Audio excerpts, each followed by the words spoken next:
Davidoff Cool Water Intense, a timeless minty scent. So if you like the idea of an aquatic fragrance that's nice, minty and fresh, check this one out. Very timeless. So here in the UK you can pick this up for £18 for 100 ml, which is incredible value really.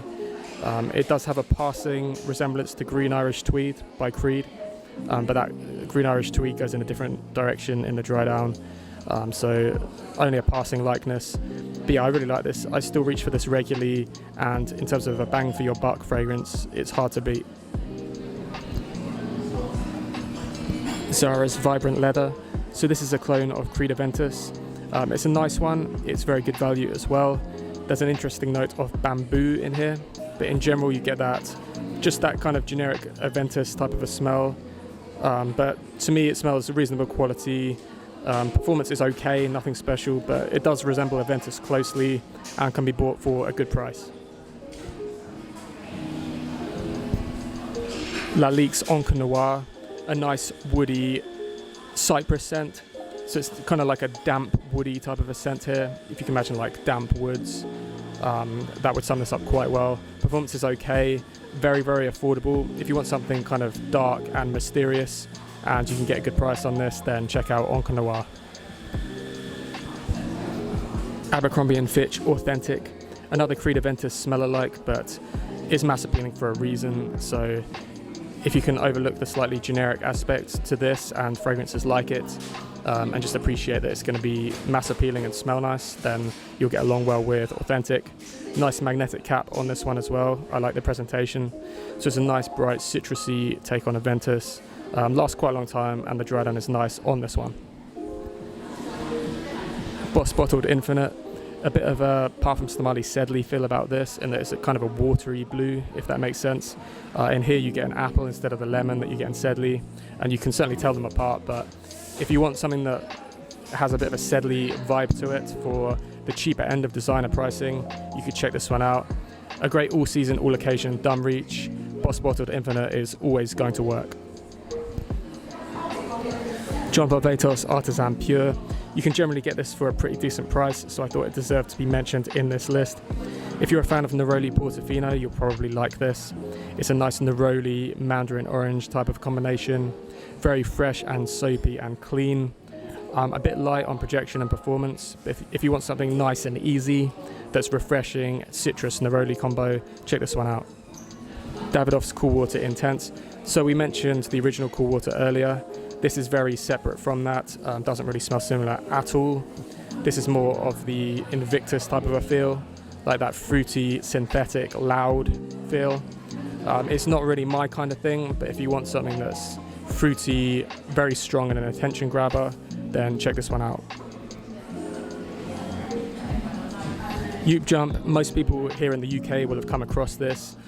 It was known as quite a big teenager scent, and generally has quite a youthful feel to it. It's kind of a very synthetic apple and vanilla combination. Has some freshness too, so that description makes it sound sweet, but it's got a nice fresh to sweet balance.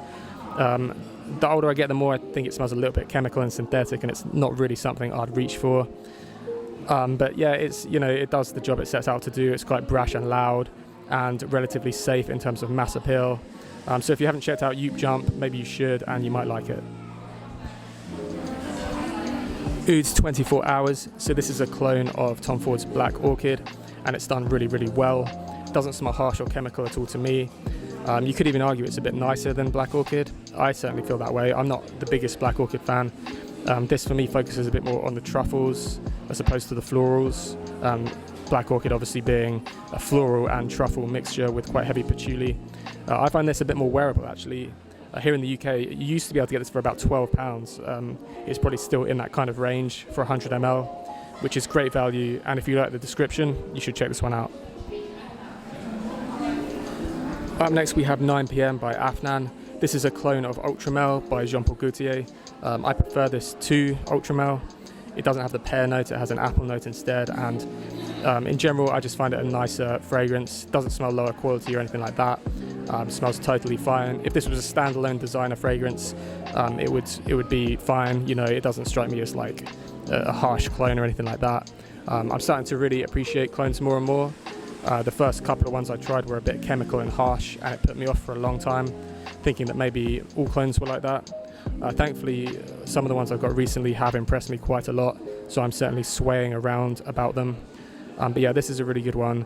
I do like Afnan's 9pm, a nice deep, spicy, appley vanilla scent for the colder weather. Speaking of clones, up next we have Afnan Supremacy Not Only Intense. So this is kind of known as an Aventus clone and also a Hatchivat clone. I think it's meant to be closer to Hatchivat. I'd say it's pretty much down the middle. You get elements of both. It's that kind of fruity pineapple type of a scent, even though I don't think pineapple's listed in the notes. Has quite a strong blackcurrant in here, so you definitely get that mix of fruits. Performance is very good on this one, and if you can get it for a cheap price, I think it's one of the best value ones out there.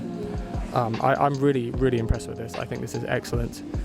It did remind me a bit of Absolute Aventus when I first tried it, so it's kind of a crossover between a lot of those more expensive niche fruity scents. But yeah, super impressed with this one. Afnan Supremacy Not Only Intense, I'd say a must try. I wanted to include Armaf's Club de Nuit Intense Man on this list. I think it's a must try because of how talked about it is. This is very well known in the community, so I think it's important to see what all the fuss is about. It's quite polarizing, so generally you'll either love this or hate it. So it's basically a Creed Aventus clone, but heavy on the lemon. It has quite an infamous lemon cleaner type opening, which is quite chemical and synthetic and jarring, so that puts a lot of people off. It dries down into more of a traditional Aventus-like smell. One thing it does have going for it for sure is it's a much stronger performer than Aventus. So if you want something that really projects and lasts and has an Aventus-like vibe to it, you might get along really well with Club de Nuit Intense Man. Missoni Wave, the dark bottles aren't showing up too well in this light, but thankfully it looks like this will, that nice gleaming blue. So that's one of the good things about this. It does have a really nice bottle, including a magnetic cap. So this smells very much like Chanel's Allure Sport. It's much closer to that than it is to Versace Pour Homme, if you're expecting something similar to Versace Pour Homme. So yeah, this leans way more, it's way closer to Allure Sport. It's that kind of creamy mandarin orange tonka bean type of a feel. Doesn't last very long, I will say. I think performance is a bit disappointing. But if you're looking for the smell of Allure Sport and want to save some money, you could check out Missoni Wave. Up next we're discussing Bright Peach by Tom Ford, obviously a clone of Bitter Peach, and a very accurate one at that. So if you like the idea of a nice kind of peachy, vanilla-y feel that smells like an apricot yogurt, and you want it done for a lot cheaper than the Bitter Peach retail price, check out Bright Peach, as it's practically identical. Mont Blanc's Legend, if you like Abercrombie and Fitch Fierce, and also Parfums de Marly's Percival, you should check this one out. I personally prefer the one that's coming next on the list, but Legend is a decent fragrance. Mont Blanc Legend Blue, for me, better than Legend. It has a nice addition of mint in here, and also it smells closer to Percival. So I enjoy this one a lot. If I was recommending one of the Legends, I'd generally say go for Legend Blue. Versace Dylan Blue, yeah, it's a bit generic, but that's one of the things that really works for this one. It's got that mass appealing formula down to a T, a really nice blue shower gel scent, ultra versatile, all season, all occasion. This is always going to work. Very good for the compliments. So yeah, if you don't want to overthink it and you just want to grab something easy that's always going to work, check out Versace's Dylan Blue. It can be bought for a very affordable price and is worth every penny, I would say. Zara's Warm Black. This smells like Tom Ford's Tobacco Benis, as it's a clone attempt. It does have an additional note of ginger, so there's a very slight difference. In the air, it smells very close to Tobacco Benis. So if you can get this for quite cheap, I would say it's worth picking up, particularly if you like that Tobacco Benis DNA. Maison Alhambra's Forbidden Love. If you're a fan of Lost Cherry and want it done for much better value, check this one out. It's, for me, a little bit more feminine leaning than Lost Cherry, which is slightly feminine leaning anyway. But this is a little bit more kind of candy sweet, I find. But still, if you like Lost Cherry and you want it done for a much better price, check out Forbidden Love. Versace's The Dreamer, one of the best bang for your buck fragrances about, definitely. It's a white floral tobacco combination. You also get a synthetic iris note in here. Very masculine, spicy and unique. Definitely great value. Thank you for watching, guys. I'll catch you next time.